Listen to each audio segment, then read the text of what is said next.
आज supreme court का एक बड़ा ऐतिहासिक फैसला आया है। उस फैसले के अंदर सुप्रीम कोर्ट ने एक डिसीजन दिया है कि जिन्होंने भी कोरोना की वैक्सीन ली थी, चाहे वो कोविशील्ड हो, चाहे वो कोवैक्सीन हो या कोई और हो, उनके ऊपर अगर किसी भी तरीके का हानिकारक असर उस वैक्सीन का पड़ा है, उनको किसी तरीके का कोई नुकसान झेलना पड़ा है, कोई कैजुअल्टी हुई है, तो उनको सरकार को मुआवजा देना पड़ेगा।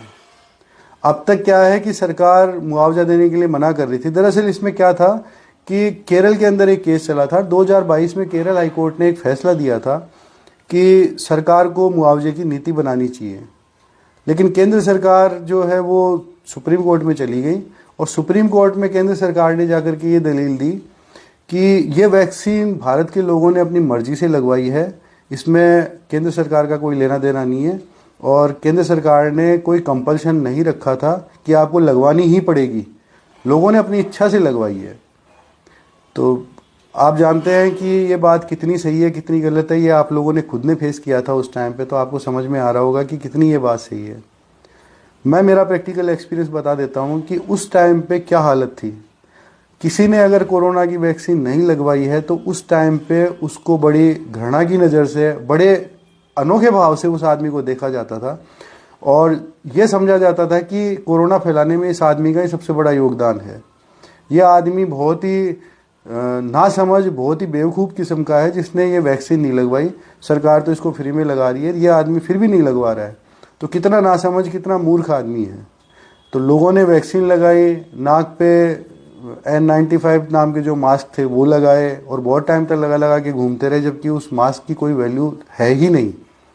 एक्चुअल में वो जो मास्क था वो कोरोना के वायरस को फिल्टर करके रोक ही नहीं पाता था। वो मास्क जो है वो सिर्फ और सिर्फ हवा के कण रोक पाता है, इसके अलावा वायरस को नहीं रोक पाता, क्योंकि वायरस की साइज जो है बहुत छोटी होती है। वायरस को रोकने के लिए हेपा फिल्टर होते हैं, वो हेपा फिल्टर इंडस्ट्री के अंदर ही होते हैं, तो वो नॉर्मल इसमें आते नहीं हैं। तो चलिए वो तो छोड़िए, खैर। तो उस टाइम पे जिन्होंने कोरोना की वैक्सीन नहीं लगवाई थी उनको ना तो किसी मॉल में एंट्री की मिलती थी, ना उनको किसी बस में मिलती थी, ट्रेन में एंट्री नहीं मिलती थी, ऑफिस में एंट्री नहीं मिलती थी, यहाँ तक कि कोई लाइफ इंश्योरेंस का प्रीमियम रिन्यू होना हो तो वो भी नहीं होता था। तो किसी भी तरीके को उन लोगों को कहीं पे एंट्री नहीं मिलती थी, तो उनको समाज में बिल्कुल अलग थलग सा काउंट किया जाता था। और जिन्होंने कोरोना की वैक्सीन लगा ली वो अपने आप में एक अलग काम, सामाजिक स्तर पे थे, अपनी एक अलग उनकी कम्युनिटी थी।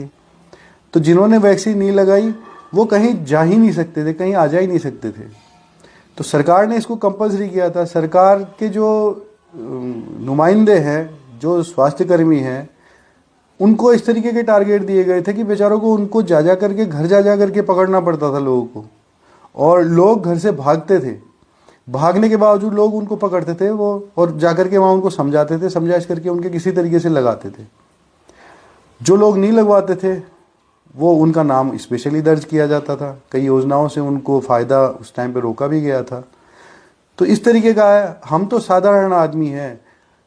दुनिया का नंबर 1 या नंबर 2 टेनिस का प्लेयर था नोवाक जोकोविच, उसको भी कोरोना की वैक्सीन लगाने के लिए कहा गया कि अगर तू वैक्सीन नहीं लगवाएगा, अगर तेरे पास में सर्टिफिकेट नहीं है, तो तेरे को टेनिस के टूर्नामेंट में नहीं खेलने दिया जाएगा। उस टाइम पे कोई एक बहुत बड़ा टेनिस का टूर्नामेंट हुआ था जिसमें उसको भाग लेने नहीं दिया गया, लेकिन उसने भी टेनिस का टूर्नामेंट छोड़ना बेहतर समझा, लेकिन उसने वैक्सीन नहीं लगवाई।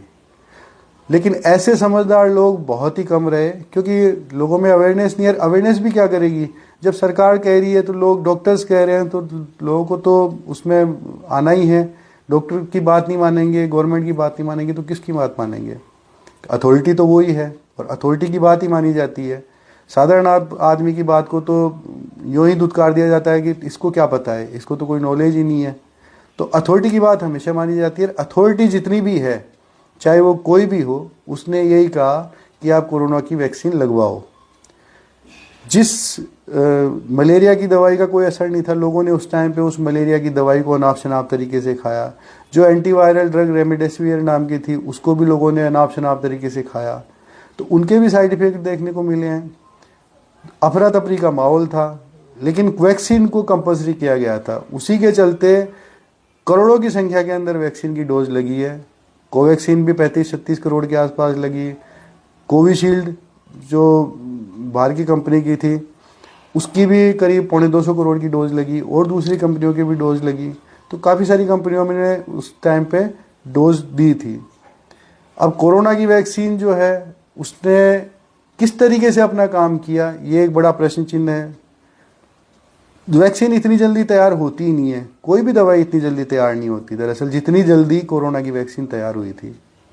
दरअसल हर दवाई का एक प्रोटोकॉल होता है, उसका पहले जानवरों पे प्रयोग होता है, फिर इंसानों पे प्रयोग होता है, और उसके बाद में वो दवाई मार्केट में आती है। इस प्रोसेस को क्लिनिकल ट्रायल कहते हैं। तो प्री क्लिनिकल ट्रायल नहीं हुआ, ना क्लिनिकल ट्रायल हुआ, तो कुछ भी नहीं हुआ। और सबसे कमाल की बात है कि हम भारतवासियों ने, भारत में अभी तक आप ये मान के चलिए एलोपैथी की कोई एक आधी कोई दवा बनी है, उसके अलावा कोई दवाएं भारत में खोजी भी नहीं गई है। मैं एक फार्मासिस्ट हूँ, एम फार्म क्वालिफिकेशन है मेरी, और मैं 20-25 साल से कॉलेज में पढ़ा भी रहा हूँ और मैंने पढ़ाया भी है काफ़ी। तो मैं भी आपको बता सकता हूँ कि अभी तक कोई दवाएं भारत में एलोपैथी की खोजी नहीं गई है। सारी दवाएं बाहर से आती है, भारत पेटेंट उसके ख़त्म हो जाता है, उसके बाद बनाता रहता है। हम दुनिया की सबसे बड़ी फार्मेसी कह सकते हैं, क्योंकि हम दवाएं बनाते हैं लेकिन हम खोजते नहीं हैं। रिसर्च पे हमारे यहाँ पैसा खर्च नहीं होता है। रिसर्च पे बाहर की कंपनियाँ पैसा खर्च करती हैं, और फिर वो मॉलिक्यूल खोलने के बाद में, नई दवा ड्रग बनाने के बाद में वो करोड़ों अरबों रुपए कमाती है और उसको बहुत महंगे भाव पे बेचती है। तो ये सब चीज़ें चलती रहती है। तो जिस भारत ने कभी दवाई बनानी, उसने भी एक दवाई कोरोना की वैक्सीन खोज डाली और बना डाली। तो बहती गंगा में सबने हाथ धो लिए। वो दवाई कितना काम करती है, कितना नहीं करती है, ये चेक ही नहीं किया गया। उसकी क्लिनिकल ट्रायल नाम की कोई चीज़ हुई नहीं। क्लिनिकल ट्रायल उसके इंसानों पे ही हुए हैं, जितने भी हुए हैं, और वो नतीजे उसके क्या निकले हैं। हर आदमी ये कहता है कि अब जो ये अचानक से खड़े खड़े मौतें हो रही हैं, अचानक से खड़े खड़े हार्ट अटैक आ रहे हैं, लोग बीमार हो रहे हैं, वो सब कुछ इन वैक्सीन की वजह से ही है। लेकिन गवर्नमेंट इसको मना करती है। अब जिन्होंने ले ली वो भी इस बात को डिनाई करते हैं। जिन्होंने कोरोना की वैक्सीन लगवा रखी है वो इस बात को सुनना ही नहीं चाहते, क्योंकि उनको भी डर लगता है कि अब इससे कहीं ना कहीं वो लोग देखते तो हैं कि इससे असर तो हो रहा है, कुछ नेगेटिव असर तो है, कुछ गड़बड़ तो है। अब गड़बड़ क्या है, लेकिन वो उसको मानना नहीं चाहते, क्योंकि डर भी लगता है। उस टाइम पे डर की वजह से उन्होंने वैक्सीन ली, अब डर की वजह से वो बात भी नहीं करना चाहते। लेकिन परेशान तो वो भी हैं, क्योंकि उन्होंने भी मजबूरी में ही ली है। मजबूरी, अगर उनको उस टाइम पे कोई बताता, कोई ढंग का आदमी बताता जिस पे वो भरोसा करते हो कि भाई इस वैक्सीन की ज़रूरत नहीं है, तो वो काहे को लेते हैं। वैसे वैक्सीन की ज़रूरत नहीं पड़ती है किसी भी वायरस के होने के बाद में। एक्चुअल में जब कोई वायरस पहली बार हमारी बॉडी में जाता है तो उसकी एंटीबॉडीज बन जाती है, और जब दूसरी बार वो वायरस हमारी बॉडी में जाता है तो वो बहुत तेज़ी से कई असंख्य क्वांटिटी में एंटीबॉडीज बनाता है, मतलब कई गुना बनाता है, जिससे वो पहले वाला वायरस मर जाता है। यही वैक्सीन का सार होता है। वैक्सीन का मेन प्रिंसिपल यही है कि कोरोना के वायरस को आपके बॉडी के अंदर डाल दिया जाए, तो जब कोरोना का वायरस आप पे एक्ट करेगा तो उस टाइम पे एंटीबॉडीज बन जाएगी। तो भारत में लगभग सभी को कोरोना हो चुका था, उसके बावजूद भी कोरोना की वैक्सीन देने का कोई तुक नहीं था। नेचुरल इम्यूनाइजेशन हो चुका था, तो जब आर्टिफिशियल इम्यूनाइजेशन करने की ज़रूरत क्या रही।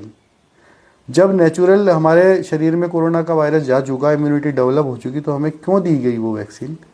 लेकिन कोई बात नहीं, जो भी है, अब ये फैसला बड़ा पॉजिटिव है। तो जो लोग इफेक्टेड हैं, कम से कम थोड़ा बहुत उनके घावों पे मरहम तो लगेगा।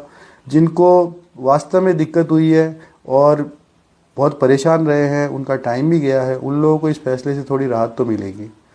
आप भी बताएं कि क्या आपने भी कोरोना की वैक्सीन लगवाई थी तो उसके बाद में आपने कैसा महसूस किया, उस टाइम कैसा महसूस किया और आज कैसा महसूस कर रहे हैं।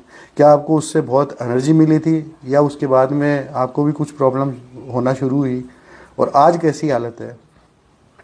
कमेंट करके ज़रूर बताएं। धन्यवाद।